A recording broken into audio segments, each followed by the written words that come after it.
اور ہاتھ کی ہتھیلی کا پردہ وہ نہیں مانتے ہیں. وہ کہتے ہیں کہ اس کا اگر عورت پردہ نہ کرے تو کوئی حرج نہیں ہے.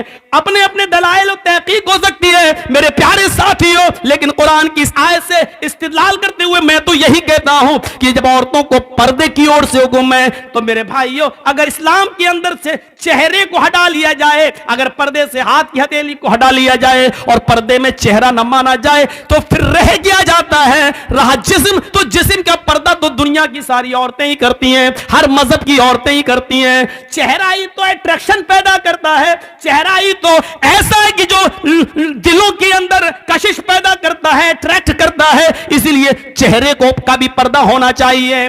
آئیے قرآن کی اس آیت کو سننے کے بعد ہم اس نتیجے پر پہنچتے ہیں کہ قرآن کی اس آیت پر ہم غور کر کے دیکھ لیں کہ عورتوں کو حکم ہے کہ مردوں کو کہ پردے کے پیچھے سے ان سے سامان مانگو, گھر میں گھس کر کوئی سامان آپ نہیں مانگیں. اس میں حجاب کا لفظ موجود ہے. آئیے قرآن کی ایک تیسری آیت کی طرف ہم آپ کو لے کے چلتے ہیں. قل للمؤمنات یغضضن من ابصارهن ويحفظن فروجهن ولا يبدين زينتهن الا ما ظهر. یہی الا ما ظہر ہے جس سے بعض لوگ چہرے اور ہاتھ کی ہتھیلیوں کا پردہ نہیں مانتے ہیں. ترجمہ دیکھو, قل للمؤمنات یغضضن من ابصارهن, اے مومنہ عورتوں, نبی اپنے مومنہ عورتوں سے کہہ دو, مسلمان عورتوں سے کہہ دو, کیا کہہ دو, یغضضن من ابصارہن, اگر ضرورت کے تحت ان کو گھر سے باہر نکلنے کی ضرورت پڑی جائے. دیکھو دیکھو ان کو بند کراؤ, بچے ہیں یار, اس وقت کیا کر رہے ہیں یہ, بھول جاتا ہوں میں. قل للمؤمنات یغضضن من ابصارہن, اگر تمہیں ضرورت کے تحت کہیں نکلنے کی ضرورت پڑ ہی جائے تو نکل تو سکتی ہو, لیکن نکلتے وقت بھی ایک پابندی کر دی, ایک باؤنڈری بنا دی. کیا کرو, یغضضن من ابصارہن, اپنی نگاہیں نیچی رکھو گی. یغضضن من ابصارہن, اپنی نگاہوں کو تم نیچا رکھو گی. ویحفظن فروجہن, اپنی شرمگاہ کی حفاظت کرو گی. من مانے کپڑے پہن کر جاؤ یہ نہیں چلے گا, ڈھیلے ڈھالے کپڑے پہننا پڑیں گے, اتنے لوز کپڑے کی جس سے تمہارے جسم کا نشیب و فراز بناؤ سنگار دکھائی نہ دے, تمہارے جسم کا ایک ایک حصے کا پارٹ دکھائی نہ دے. اتنا لوز کپڑا تمہیں پہننا ہوگا کہ کوئی آدمی آئیڈیا نہ لگا سکے اس کا ہاتھ کتنا ہوگا, اس کا پیر کتنا ہوگا, اس کی کمر کتنی ہوگی, یہ آئیڈیا نہ لگا سکے. وَيَحْفَظْنَ فُرُوجَهُنَّ, تمہیں اپنی سطر اپنی شرمگاہ کی حفاظت کرنا ہوگی. وَلَا يُبْدِينَ زِينَتَهُنَّ, جتنا بھی زیب و زینت, جتنا بھی بناؤ سنگار, جتنی بھی لپسٹک, جتنی بھی کریم, جتنی بھی پاؤڈر, جتنا بھی زیور اور جتنا بھی خوبصورت اور اٹریکٹ کرنے والے کپڑے تمہیں پہننا ہو, اپنے گھر میں پہن سکتی ہو, اپنے شوہر کے سامنے پہن سکتی ہو, جتنی کریم لپسٹک لگا سکتی ہو لگا لو, جتنا میک اپ کرنا چاہو کر سکتی ہو. لیکن جب ضرورت کے تحت گھر سے باہر نکلو تو وَلَا يُبْدِينَ زِينَتَهُنَّ, تو تمہارے بناؤ سنگار, تمہاری زیب و زینت غیر مردوں کے سامنے ظاہر نہیں ہونی چاہیے, غیر مردوں کے سامنے نہیں آنی چاہیے. عورت کا لپسٹک لگا کر گھر سے باہر نکلنا حرام, عورت کا خوشبو لگا کر گھر سے باہر نکلنا حرام, عورت کا عطر لگا کر پرفیوم لگا کر گھر سے باہر نکلنا حرام. یہاں تک کہ عورت خوشبودار کوئی چیز, کوئی تیل ہی کیوں نہ ہو, ڈابر آملہ یا چمیلی, اگر یہ تیل بھی لگا کر گھر سے باہر نکلتی ہے تو اس کے لیے یہ بھی حرام. میں حرام بول رہا ہوں, ناجائز نہیں, حرام, تاکہ ہمیں سمجھ میں آ سکے کہ ہماری کلچر کیا ہونا چاہیے اور اسلام میں کتنا زبردست عورت کو رکاوٹ ہے کہ تم یہ چیزیں گھر سے باہر لگا کر نہیں. ہاں اپنے گھر میں رہو تو پوری بوتل اڑٹ لو عطر کی, کوئی منع نہیں کر رہا. گھر میں جو چاہو وہ پہنو, کوئی منع نہیں کرتا تمہیں, پہنو نہ پہنو کوئی فرق نہیں پڑتا. کلیئر, گھر کے اندر وہ بھی صرف شوہر کے سامنے. آج کل تو جوائنٹ فیملی رہتی ہے, اب یہ تھوڑی کہا دیا جائے گا کہ جوائنٹ فیملی میں بھی جہاں سسر رہتا ہو, دیور رہتا ہو, جیٹ رہتا ہو, ادھر بھی پہن سکتے نہیں. گھر کا مطلب شوہر والا روم, گھر کا مطلب خاص وقت اور خاص ٹائم, اب بھائی اس سے زیادہ تو ہم بولیں گے تو آپ کہو گے بڑا بیہودہ مولوی ہے. اس مولوی کو اب یہ باتیں یاد آ رہی ہیں. اس سے زیادہ تو ہم نہیں جا سکتے. کیا کہا؟ وَلَا يُبْدِينَ زِينَتَهُنَّ، اور اپنے بناؤ سنگار کو غیر مردوں کے سامنے ظاہر نہ کریں. إِلَّا مَا ظَهَرَ مِنْهَا، مگر جو خود بخود ظاہر ہو جائے.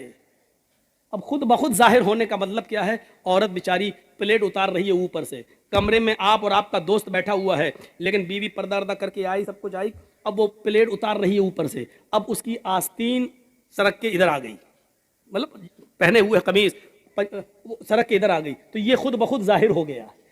تو الا ما ظہر منہا، یہ چیز ہے کہ اب پلیٹ اتار رہی ہے یا کوئی چیز اتار رہی ہے، اس میں اب آستین نیچے آ جائے اور ہاتھ کی ہتھیلی یا تھوڑی سی کلائی وغیرہ نظر آ جائے تو اس میں کوئی حرج نہیں ہے، کیونکہ یہ چیز خود بخود ظاہر ہو گئی ہے، تمہارا ارادہ نہیں تھا ظاہر کرنے کا. اسی طریقے سے شوہر نے کچھ کہا اور آپ آ رہی ہیں اور اچانک چہرہ سامنے آ گیا اور دوست نے دیکھ لیا، چونکہ وہاں تمہارا شوہر موجود ہے، اس لیے چہرہ اگر اچانک خود بخود ظاہر ہو گیا تو اس میں تمہارے اوپر کوئی گناہ نہیں ہے، کوئی بات نہیں، یہ چیز خود بخود ظاہر ہو گئی، آپ کا ارادہ نہیں تھا ظاہر کرنے کا. یہ چیز آج تم پتہ نہیں کیا سوچ رہی ہوں گی عورتیں کہ یہ مولوی تو آج ہم پہ برس پڑا، کتنی پابندی لگوائی جا رہی. ہمیں معلوم ہے پابندی لگوا تھوڑی رہا ہوں میں، وہ تو تم کرو گی وہی جو کرتی آ رہی ہو، لیکن ہم بتانا تھوڑی چھوڑ دیں گے. وَيَا إِلَّا مَا ظَهَرَ مِنْهَا، اس کے بعد دیکھیے کیا کہا گیا. آئے نبی مومنہ عورتوں سے کہہ دو کہ وہ نگاہیں نیچی رکھ کے اپنے سطر کی شرمگاہ کی حفاظت کریں اور اپنے بناؤ سنگار کو غیر مردوں کے سامنے ظاہر نہ کریں مگر وہ جو خود بخود ظاہر ہو جائے. وَلْيَضْرِبْنَ بِخُمُرِهِنَّ عَلَى جُيُوبِهِنَّ، آج یہ بہت بڑی برائی ہماری نوجوان لڑکیوں میں آ گئی ہے. اب وہ دوپٹہ لے کر نہیں چل رہی ہیں، دوپٹہ بھی آج کل رکھا رہ گیا گھر میں، آج کل صرف شلوار قمیض پہنی اور نکل گئی، اب دوپٹہ ان کے گلوں سے ہٹ گیا، ان کے سروں سے ہٹ گیا.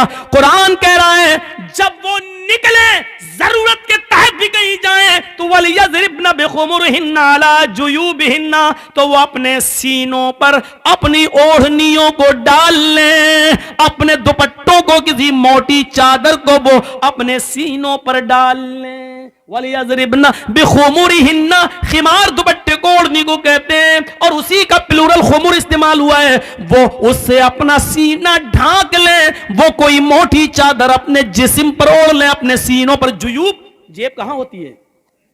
اب ہوتی تو اندر بھی ہے، پینٹ کے اندر بھی کوئی رکھ لیتا ہے، لیکن اصل میں جیب یہی ہوتی ہے. جیسے ہم لوگ یہ موبائل رکھے ہوئے ہیں تو اصل جیب یہی ہے جو سینے پر. تو جیب کا مطلب سینہ. قرآن نے عورتوں کے سینے کے لیے ایک لفظ استعمال نہیں کیا بلکہ جیب کی جمع جیوب استعمال کی ہے، پاکٹ کی جمع پاکٹس استعمال کر دی ہے. کہ اور ظاہر بات ہے کہ دوپٹہ جیب میں تھوڑی رکھا جائے گا، قرآن یہ تھوڑی کہہ رہا کہ دوپٹہ اٹھاؤ جیب میں رکھ لو، نہیں. عَلَى جُيُوبِهِنَّ، چونکہ جیب سینے پر ہوتی ہے اس لیے اس کا ترجمہ یہ کیا جائے گا کہ عورتوں کو حکم دیا جا رہا ہے کہ وہ اپنی اوڑھنیوں کو، اپنی چادروں کو، اپنے موٹے دوپٹوں کو اپنے سینوں پر ڈال لیں. آج یہ برائی ہماری ماں بہنوں میں عام ہو چکی ہے اور خاص طور پر نوجوان لڑکی دوپٹے کو اوڑھنا اپنے لیے آج لعنت سمجھتی ہے کہ تو گلا ہے کیا دوپٹہ اوڑھے. آج وہ بغیر دوپٹوں کے بازار میں جا رہی ہیں، گھوم رہی ہیں، اسکولوں میں جا رہی ہیں. یہ چیز ٹھیک نہیں. یہ آیتیں قرآن کی آپ کے سامنے چیخ چیخ کر کہہ رہی ہیں کہ ہمارا معاشرہ کیسا ہونا چاہیے. اللہ کے نبی صلی اللہ علیہ وسلم نے فرمایا ان اول ما یرفع عن هذه الامه الحیاء والامانۃ، قیامت کی جو نشانیاں، سنیے، قیامت کی جو نشانیاں پھیلیں گی، قیامت کی جو علامتیں ظاہر ہوں گی، ان میں سب سے پہلی جو نشانی ظاہر ہوگی وہ یہ ہوگی ان اول ما یرفع عن هذه الامه، اس امت سے، ہمارے مسلمانوں سے، امت محمدیہ سے قیامت کی نشانیوں میں سب سے پہلے جو ظاہر ہوگی، ہماری امت سے سب سے پہلے جو چیز اٹھائی جائے گی، ان اول ما یرفع عن هذه الامه الحیاء والامانۃ، وہ حیا ہوگی اور امانت ہوگی. شرم و حیا سب سے پہلے اٹھا لی جائے گی. عورتیں شرم کرنا چھوڑ دیں گی، حیا کرنا چھوڑ دیں گی، ان کے اندر سے شرم و حیا ختم ہو جائے گی. آج کل بھابھی دیور سے کہے کون سی شادی پسند کرو گے، لو میرج کے ارینج میرج، اب شرم کیا رہ گئی ہے. جس دیور کو بھابھی کے لیے موت کہا گیا ہو اور وہی بھابھی دیور کے ساتھ موٹر سائیکل پہ بیٹھ کے کلیجہ چک جاتی ہو.